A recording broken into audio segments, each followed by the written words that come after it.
자, 우리 인사하고 시편 강해 시작하겠습니다. 인사하겠습니다. 안녕하세요. 안녕하세요. 3일 동안 건강하셨죠? 요즘에 폭염이라 많이들 힘드실 텐데 냉방병 주의하시고. 아, 그러게요. 예. 너무 컨디션이 안 그쵸. 좋습니다. 에어컨이 없으면 살 수 없는. 아, 그럼요. 예. 그래서 저희들도 뭐 운동도 하고 시원한 것도 마시고 이러면서 컨디션 조절하고 있습니다. 오늘은 시편 86편이죠, 전사님? 네, 86편 다윗의 기도입니다. 다윗의 기도. 전사님, 다윗의 기도긴 한데 이게 뭐 약간 또 배경이 좀 있습니까? 아, 이게 아마 고라 자손의 예, 음. 기도라고도 이렇게 불린다고 해요. 그래요? 다윗의 네. 기도라고 특별히 불리는 이유는 네. 특히나 다윗 시편에 네. 그 많은 좋은 시들의 인용구들이 총집합되어 있다고 그래요. 예, 예. 그래서 이 시편을 다윗의 기도라고는 하지만 네. 고라자손의 시편은 조금 더 평범하고 일상적인 어떤 삶을 그렇죠. 그 시에 담아내고 있지 않습니까? 네, 그래서 네. 아마도 다윗의 환경보다는 우리들의 일상의 상황이 담겨져 있는 시라고 보시면 될 것 그러니까 같습니다. 다윗의 어떤 특별한 상황이 배경이 된 시라기보다는 나중에 고라 자손이 예배를 위해서 네. 다윗의 어떤 시들을 좀 이렇게 인용한, 네네. 그래서 좀 하나로 한편으로 이렇게 잘 정리해서 만든 네네. 그런 시다라고 이렇게 볼 수 있겠는데요. 네. 오늘은 1절부터 17절까지예요, 선생님. 네네네, 좀 기네요. 예, 그래서 한 세 부분으로 나눠지는 것 같은데 네네네. 각 구조별로 좀 간단하게 설명해 주시면 감사하겠습니다. 알겠습니다. 오늘 86편은요, 여러분들이 쉽게 보시면 탄원시입니다. 탄원시. 하나님, 나 도와주세요. 나 힘들어요. 기본적으로 보면 그건데, 그래서 크게 세 부분인데, 탄원이 처음에 나오고 끝에 나와요. 아, 예. 그래서 첫 부분이랑 세 번째 부분이랑 네. 탄원이고요. 중간 부분에 하나님에 대한 어떤 신앙 고백이 나오게 고백. 됩니다. 그래서 여러분들 말씀 보고 자세히 보시면 1절에서 7절까지가 탄원입니다. 네. 그래서 1절에서 4절 보면 하나님 1절에 내 귀를 기울여 주시고 응답해 주세요. 2절에 뭐 종을 구원해 주세요. 3절에 은혜를 베풀어 주시고 4절에 내 영혼을 기쁘게 해 주세요. 이렇게 끊임없이 탄원을 하기 시작합니다. 그리고 네네. 5절에서 7절도 마찬가지죠. 하나님은 이런 분이시기에 내 기도에 탄원을 해 주셔야 됩니다. 꼭 해주실 것인 내가 믿습니다라고 네. 탄원을 하게 됩니다. 네네. 그 다음에 이제 신뢰의 고백이 나와요. 그래서 8절에서 13절에 보면은 탄원하다가 왜 신뢰의 고백을 하냐? 근데 이 상황 속에서도 내가 하나님이 어떤 분이란 믿음의 확신이 있습니다. 네. 하나님 어렵고 힘든데요. 그래도 하나님은 8절에 보면 유일한 신이고요. 네. 두 번째로 하나님은 창조주시고 세 번째로 하나님은 구원자이심을 제가 알고 있습니다. 하나님은 모든 상황 속에서 다 섭리하고 있으니까 하나님은 이런 분입니다라고 신앙 고백, 찬양을 하고 있습니다. 아주 중요한 하나님에 대한 그런 내용들, 뭐 유일신이고 창조주시며 네네. 구원자시라는 내용을 다 담고 있네요. 네, 맞아요. 그리고 마지막에 14에서 17까지 이제 조금 더 자세하게 자신의 어떤 상황에 대해서 얘기를 해줘요. 그래서 탄원을 하는데 하나님 교만한 자들이 있고요. 포악한 자들의 무리가 내 주변에 있습니다. 이런 자들이 나를 삼키려고 하는데 하나님은 긍휼히 여겨주시고 또 은혜를 베푸시고 노하기를 더디하시는 분이시니까 하나님께서 나를 구해주시고 나를 버려두지 말아 주십시오. 하나님은 나를 돕고 위로하시는 분이니까요 라고 17절 마지막 이렇게 끝이 나게 됩니다. 그러니까 한마디로 말하면 간단하게 좀 강구를 올리고 하나님을 찬양하며 네네. 신앙 고백을 통해 하나님 기분을 좋게 한 다음에 그 다음에 이제 본격적으로 강구하고 싶은 그렇죠. 내용을 강구하는 네. 이게 어떤 기도의 표상 네, 표본이네요. 네. 하나님도 기쁘게 하고 예. 그리고 또 내 기도도 간구하고. 네, 맞습니다. 근데 이제 뭐 웃으면서 얘기를 했지만 내용 안에 보면 사실 뭐 시작할 때부터 여호와여 나는 가난하고 궁핍하오니 이렇게 얘기를 해요. 네.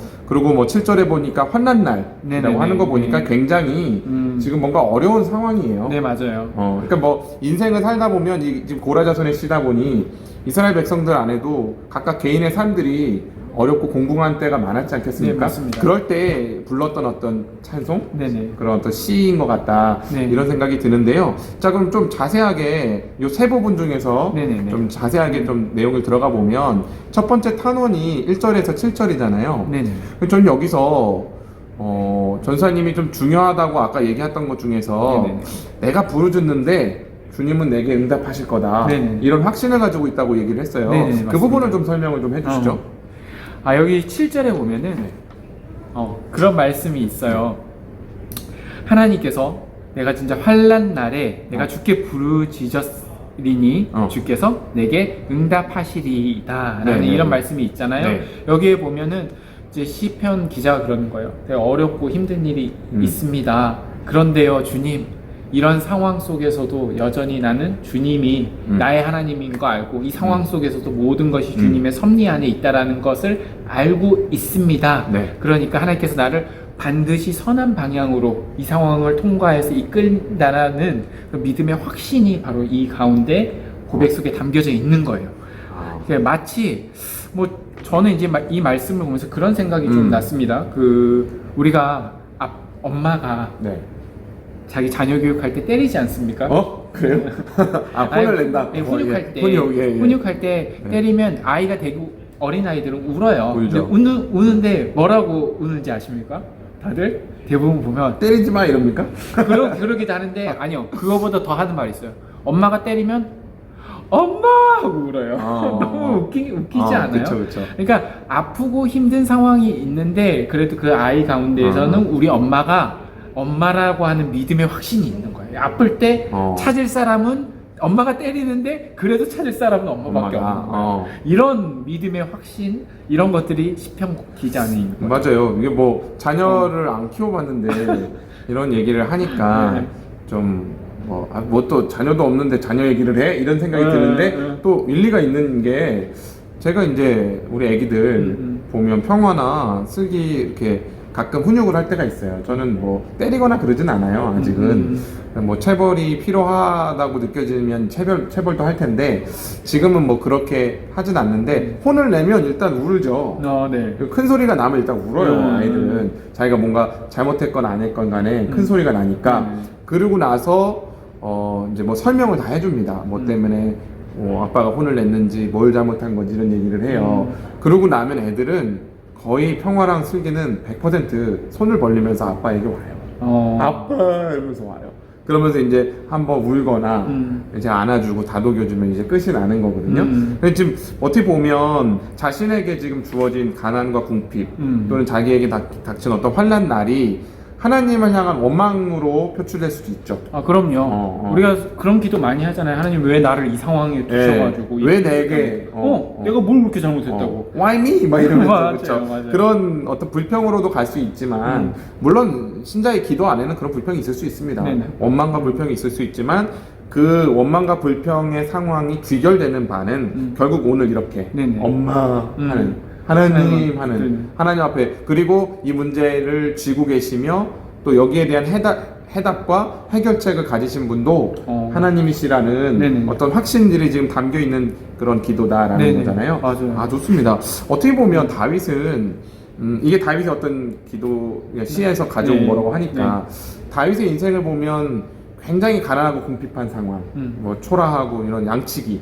그죠? 네네, 그런 상황이 있었죠. 뭐 2세 아들 둘 중에서 막내였기 때문에 그 사무엘 선지자 왔을 때 아들로 치지도 않았던 그죠? 그런 아주 초라한 인생일 때도 있었고 이제 이스라엘의 한 나라의 왕으로서 하나님이 세우신 통치자로서 있었던 순간도 있었어요. 근데 그때마다 다윗이 얼마든지 환경에 따라서 심경 변화가 있을 수도 있고. 그럼요. 그쵸. 강구의 내용이 바뀔 수도 있었지만 어느 시점에서는 지가 자기 힘으로도 해결할 수 있는 상황도 있었을 텐데 그때마다 이렇게 약간 어린애처럼 하나님 앞에 달려들면서 간구하는 이 중심. 저는 이거 굉장히 훌륭하다고 생각을 합니다. 정말로요. 저는 근데 이게 이런 어떤 그 탄원이 결국에는 하나님을 향한 찬양, 자기 신앙 고백으로 이어지잖아요. 네네네. 지금 8절에서 13절에 그런 모습으로 나타났는데 네, 맞아요. 이거는 어떤 논리적인 과정인가요?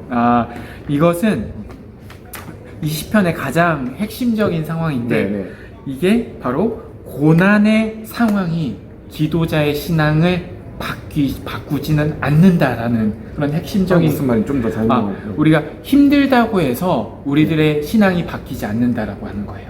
우리가 삶이 보면은 너무나 편하고 내가 잘 되면 하나님을 잊고 살아갈 때가 너무나 많이 있잖아요. 그렇죠. 반대로 상황이 너무나 힘들어지고 쪼그러지다 보면은 우리들의 신앙이 항상 영향을 받아요. 그러니까 내 삶이 희노애락의 그 모든 순간순간에 내 신앙이 항상 영향을 받는 것을 알 수가 있어요. 예를 들면 여러분들 뭐 코로나 시대에 우리 어떻게 보면은 힘든 상황도 있지만 신앙생활 하는데 우리가 어떻게 영향을 받고 있습니까? 라고 했었을 때 다양한 반응들이 나올 수 있는 그쵸. 것처럼 근데 이 상황을 보면 어떻게 자신을 표현할 때 궁핍하고 가난하고 너무나 힘든 환난이고, 상황, 환란이고 아프고 힘들고 이런 모든 상황들 가운데에서도 시편의 나의 신앙과는 전혀 관련을 주지 않는다. 여전히 하나님은 나에게 있어서 최고의 하나님이고 여전히 하나님은 나를 위로해 주실 거고 여전히 나는 하나님을 찬양하며 나아가며 송축하리라는 이 약속을 끝까지 가지고 가겠다라는 예. 그래서 어려운 상황에서의 탄원 뒤에 네네네. 하나님을 향한 찬양, 네네. 하나님에 대한 신앙 고백이 들어있다. 네네네 그렇습니다. 이건 이제 어떤 교과서적인 정답, 네. 정답이고 네네.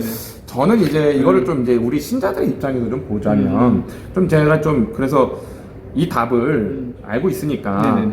한번 고민을 해봤어요. 이걸 어떻게 연결시켜야 될까? 4절에 보니까 주여 내 영혼이 주를 우러러 보니 주여 내 영혼을 기쁘게 하소서 이렇게 돼 있어요. 이게 뭐냐면 지금 이 탄원하는 시인의 가슴에는 그리고 이 기도를 올려드리는 신자의 가슴에는 뭐가 있냐면 내가 지금 가난하고 궁핍한 것도 있고 환난을 당한 것도 있고 어려운 상황인데 제일 어려운 거는 내 영혼이 지금 너무 메마른 거예요. 기쁘지가 않은 네네네. 거야. 뭐든 만족스럽지 않은 거야. 사실은 가난과 궁핍은 꼭 물질적인 거가 아닐 수도 있습니다. 정신적인 것일 그렇죠. 수도 있잖아요. 환난도 남들이 보기에 다윗은 아무것도 부족할 게 없는 왕이니까. 왕일 수도 있어요. 그렇죠. 근데 이 안에는 굉장한 분투가 있을 수도 있죠. 그럼요. 뭐 말 못할 그런 나단에게 분들이 한 방 얼마나 먹었을 때 뭐 이럴 때 그럼요. 그럼 환난이잖아요. 그럼 결국에는 여기서 내 영혼을 기쁘게 하소서라는 기도가 어떻게 응답되는가 했을 때 저는 하나님을 온전히 찬양하고 기뻐하는 하나님을 영광 돌리는 이 찬양 안에 내 영혼의 만족도 있다라는 걸로 좀 해석을 하고 싶어요. 쉽게 말하면 네. 주 안에 기쁨 누림으로 마음의 풍랑이 잔잔하니 그렇죠. 여기 중요합니다. 제가 좋아하는 가사거든요. 세상과 나는 간 곳 없고 구속한 주만 보이도다. 저는 이 찬양을 부를 때마다 울컥울컥해요. 왜냐면 우리가 겪는 세상의 환경과 내 문제 그리고 사람과의 관계의 문제 여러 가지 마음의 풍랑이 일어나 항상. 근데 주 안에서만 나는 기쁨을 누린다는 거예요. 그리고 내가 구속한 주만을 바라볼 때 나는 완전히 평안하고 기쁠 수 있다라는 고백이거든요. 그거는 상황이 바뀌거나 지금 안 환난이 되거나 가난과 궁핍이 갑자기 부유함이 된 건 아니야. 맞아. 그럼에도 불구하고 전사에 말한 것처럼 올곧은 그 신앙 고백, 하나님은 유일하신 하나님입니다. 창조주십니다. 주님은 구원자십니다라는 이 고백을 토해낼 때 신자는 그 안에서 영혼의 기쁨이 터져 나온다는 거죠. 그렇죠. 내 상황이 바뀌어서가 아니라 저는 이제 그렇게 좀 이 부분을 좀 보고 싶고, 그래서 결국에는 11절부터 보면 하나님께 주의 도를 가르쳐 달라고, 네네. 주의 진리에 행하고 내가 주의 이름을 경외하게 해달라고, 이렇게 또 그 영적인 빈익빈 부익부,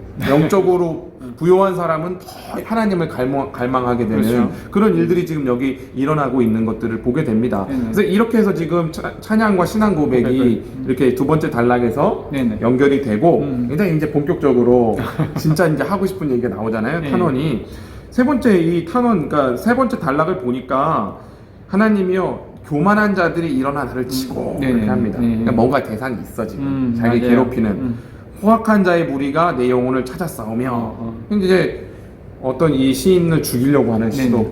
그죠? 이게 죽인다는 게 꼭 죽이는 것도 있겠지만 자기를 지금 여러 가지 상황으로 압박해오고 궁지에 모는 어떤 그런 상황이 있는 거잖아요. 네네네, 그러니까 나를 공격하는 사람이 네. 있는 거야. 그런 상황에 이제 간구를 하는 거죠. 네네 맞습니다. 그러면서 저는 좀 특이했던 게요. 보통 다윗은 네네. 이 직설적이잖아요. 맞지. 그래갖고 다윗은 자기를 해하려는 대적이 있으면 어떻게 하면 하나님께서 저 새끼들 완전히 다 싸그리 맞아요. 죽여주십시오. 심판해 주십시오. 막 나보다 7배나 막 더 벌을 더해 막 이렇게 간단 말이야. 그런 시들도 있죠. 예. 거의 시들이 네. 그랬어요. 네. 근데 이상하게 시편이 뒤로 갈수록 약간 다윗의 나이가 드는 건지, 아니면 이제 뒤에 이제 아삽이나 고라처럼 후대의 사람들이 좀 더 성숙하게 표현을 해서 그런지 이 복수해달란 말이 없어. 맞아요. 저도 여기서 되게 보면서 특이하게 느꼈던 건데 그 탄원이 그랬잖아요. 개인 탄원 시들은 대부분 하나님 어떻게 해주세요. 저렇게 해주세요. 쳐주세요. 자신의 어떤 바램을 하는 건데, 그럼 이 시편 기자의 이 바램은 무엇일까라고 했었을 때 예. 복수에 대한 어떤 대상 복수자들에 대한 어떤 복수가 아니었다라는 것이죠. 맞아요. 대신에 자신의 어떤 영혼을 하나님께서 건져주시고 내 마음을 평온케 해주시고, 이렇게 시인이 고백을 하고 있습니다. 그래서 이런 거에 굉장히 좀 큰 감동이 있고 좀 특이점이 있는 것 같아요. 그래서 16절에서도 보면은 하나님께서는 긍휼히 여기시고 은혜도 베푸시고 노하기를 더디하시며 인자와 진실이 풍성하니까 네, 네. 16절에 뭐라고 그랬냐면 내게 은혜를 베풀어 주세요. 주의 종에게 힘을 주시고 주의 여종의 아들을 구원해 주세요. 그러니까 나를 구원해 달라고. 왜? 내가 힘드니까. 복수에 대한 어떤 그런 아이고, 언급들이 없죠. 없어요. 그래서 이런 것들이 굉장히 특이한 어떤 면목이 아닐까라는 생각을 그러니까 했습니다. 나를 강하게 네네, 해주시고, 맞아요. 내가 어떤 대적의 공격이 와도 내가 무너지지 않고 네네네. 이거잖아요. 네네. 그러니까 어떻게 보면 영적 실리주의 이런 건데. 네, 맞아요. 그리고 근데 뭐- 예전에 이제 사실 제가 요즘에 성경 읽기를 하면서 음. 신명기와 모세오경의 내용을 네네네. 보고 있거든요. 거기서도 보면 하나님은 개인의 어떤 재산권에 대해서 굉장히 잘 인정을 해주세요. 네네. 그래서 만약에 내가 잃은 게 있다면 몇 배로 보상해줘야 되고, 상하게 하면은 몇 배로 쳐서 해야 되고, 그러니까 눈에는 눈, 이에는 이에는 이. 이게 너무나 당연한 어떤 이스라엘 공동체의 그 하나의 율법이죠. 사상, 율법 중에 하나였는데 그러한 모습들이 전혀 안 담겨져 있고 그러니까. 오로지 자신의 어떤 속을 위해서 기도하는 그런 모습들이 있어요. 약간 이게 환난 당해갖고 탄원하러 나왔다가 약간 하나님에 대한 찬양과 네네. 하나님의 위대하심을 목격한 이 신자에게는 네네네.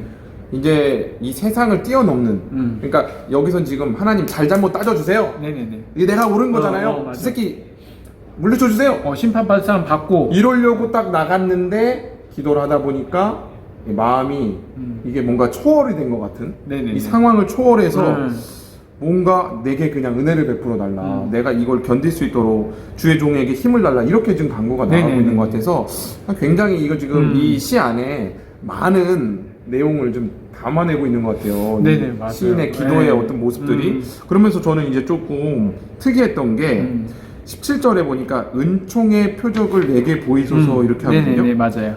여기까지는 됐어. 네네. 아, 은총의 표적이라고 하니까 대적자들을 하나님이 막 한번 세리 쳐주시든지 네네. 뭐 심판을 내리시든지 뭐 어떤 행동을 좀 어. 보이는 거 내 눈에 보이게 해달라고. 그러면 이렇게 될 것 같아요. 뒤에 원래 네. 은총의 표적을 내게 보이소서, 그러면 내가 마음이 시원하고 맞아. 하나님의 은혜를 찬양하겠습니다. 이렇게 돼야 되는데 네. 여기 내용이 이렇게 돼 있어요. 그러면 나를 미워하는 그들이 보고 부끄러워하오리니 이렇게 돼 네. 있어요. 저는 이게요, 왜 이런 표현을 썼을까라고 생각했을 때 두 가지가 있는 것 같은데, 하나는 은총의 표적은 모든 어떤 옳고 그름이 다 드러나는 심판, 공의로운 하나님의 심판이 딱 임하니까 악인들도 대적자들도 눈이 열려갖고 자기가 뭘 잘못했는지 알고 이 지금 시인에게 자기가 공격하고 해코지했던 거를 막 뉘우치는 일이 일어나는 거 하나, 첫 번째. 뭐 그런 일이 있을 수 있죠. 그럼요. 근데 제가 이제 하나는 조금 더 가능성을 두고 있는 거는, 그 우리가 몇 주 전에 83편을 했는데요. 그 아사벨 시에 보면 하나님, 여기도 탄원이에요. 탄원인데 주의 광풍으로 그들을 쫓으시며 주의 폭풍으로 그들을 두렵게 하소서 이렇게 해놓고요. 15절에 83편 15절에 16절에 이렇게 얘기를 합니다. 여호와여 그들의 얼굴에 수치가 가득하게 하사 그들이 주의 이름을 찾게 하소서 이렇게 해요. 이거는 뭡니까? 회개잖아요. 네, 맞아요. 지금 저는 여기서 약간 회개의 문맥을 보거든요. 왜냐하면 이 시인이, 지금 이 기도하는 시인이 마음씨가 좀 좋아. 그런 것 같아요. 하나님을 찬양하고 맞아요. 마음이 확 이렇게 열려갖고 하나님 내게 은혜를 베푸소서 해갖고 뭐냐면 대적들에게 하나님이 은총을 베푸시면 이들이 회개하고 뒤집어지는 역사가 나타나서 자기 앞에 무릎을 꿇는 거예요. 자기가 얼마나 잘못했는지 잘못했는지. 그제서야 어. 빛을 받기 때문에. 그거를 지금 그 수치를 경험하면서 자기 앞에 와서 야 내가 미안하다라고 하는 그게 이제 은총의 표적이 아닌가, 저는 그런 생각이 들어서 어떻게 보면 하나님이 어떤 우리 만사에 일어나는 여러 가지 일들을 해결하는 방식은 뭐 뭔가 이렇게 심판, 공의, 옳고 그름을 딱 저울로 달아서 이렇게 문제를 해결하시는 방식보다는 뭔가 이렇게 은혜, 따뜻함, 뭔가 이렇게 용서, 그런 게 있어요. 뭐 여기에. 그런 거 있잖아요. 그러면 이 시인도 야 괜찮아 이렇게 할 거 아닙니까? 그래서 그런 결과들을 지금 조금 이렇게 할 수 있는 좀 추론할 수 있는 내용이 아닌가 저는 그렇게 생각을 해서 시편 기자가 속이 썩어져 나갈 거예요. 기다려요. 맞아요. 이 시간들 견디다가. 맞아요. 어떻게 보면 이게 이 기도가 1절에서 음. 17절의 기도는 우리 신자의 기도 생활에 총 결정판이다 약간 모든 걸 다 담고 있는 것 같아요. 아까 처음에 다윗의 기도를 여기저기 갖고 왔다고 했잖아요. 네네네. 그러니까 이제 종합판이잖아요. 이거는 맞아요. 결정판, 약간 기도란 이런 것이다.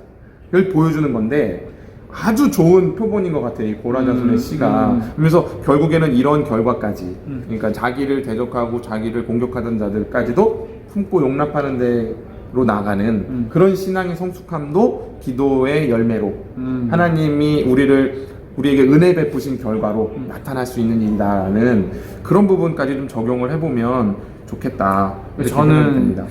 쭉 보면서 예. 지금 드는 생각이 네네. 지금 들면 어떤 생각이 드냐면 86편이 우리 부모님의 시편 마음이 담겨져 있지 않을까라는 생각을 그것도 했습니다. 뭡니까? 예. 우리 아버지 어머니도 특히나 자식을 대하는 우리 자식들 그러잖아요. 지 멋대로 살아보기도 하고 인생의 어떤 그런 삶을 부모님들은 뒤에서 한 발자국 뒤에서 이렇게 보잖아요. 애들이 성인이 되면서 아무 말도 안 하는데 애들 보는 마음은 이 속이 썩는 거야. 왼수 새끼들이. 그리고 우리 뭐 아버지들은 직장 생활하면서 진짜 누가 대적들을 얼마나 그 맞죠. 수치와 참으면서 억울함이 인내하시면서 많죠. 네 근데 아무 말 못 하잖아요. 왜냐하면 거기서 했다가는 우리 자식들. 자식들 책임감 때문에 자식. 그래서 속이 썩고 진짜 이 노년의 시간까지 그러면서 뭐 억울한 거 뭐 그들에게 어떻게 해주세요 이런 거보다는 어떤 그런 마음들이 우리 부모님들의 마음들이 굉장히 담겨져 있는 맞아요. 그런 시편이 아닌가라는 생각이 문득 들더라고요. 전사님 마지막에 그 얘기를 하니까 처음 좀 이렇게 더 정리가 되면서 야 그렇다. 우리의 기도 생활은 문제 해결 뭔가 지금 당장 하나님이 뭐 번개를 내리시고 천둥을 내리셔갖고 뭔가 불의한 것들 다 쪼개고 그랬으면 그죠? 좋겠죠. 막 우리는. 공의를 바로 그냥 내 눈앞에서 실현하는 그런 것이라기보다는 결국 내가 하나님의 영광을 다시 보고 내가 결국 내가 붙들 것은 주님밖에 없다라는 고백 안에서 우리 인생을 끝까지 분투하고 그죠? 그 과정 안에서 하나님 내게 은혜를 베푸소서 주의 종에게 힘을 주십시오. 이 간구를 하는 그 고백으로 나아가게 되는 게 아닐까. 그게 이제 우리의 기도가 아닐까라는 생각을 좀 하게 됩니다. 오늘 이 시편 86편을 한번 이 방송 보시고 나서 쭉 소리내서 한번 읊조리시면서 오늘 저녁 기도는 이 시편 86편을 가지고 한번 해보시면 어떨까요? 너무 좋은 것 같아요. 오늘 이 설명을 듣고 나서 기도를 하면 아마 눈물이 주르륵 흐르면서 감동과 또 위로가 네네. 있을 거라고 좀 생각이 됩니다. 오늘 이 정도로 할까요, 전사님? 네, 좋습니다. 네, 마치겠습니다. 감사합니다. 감사합니다.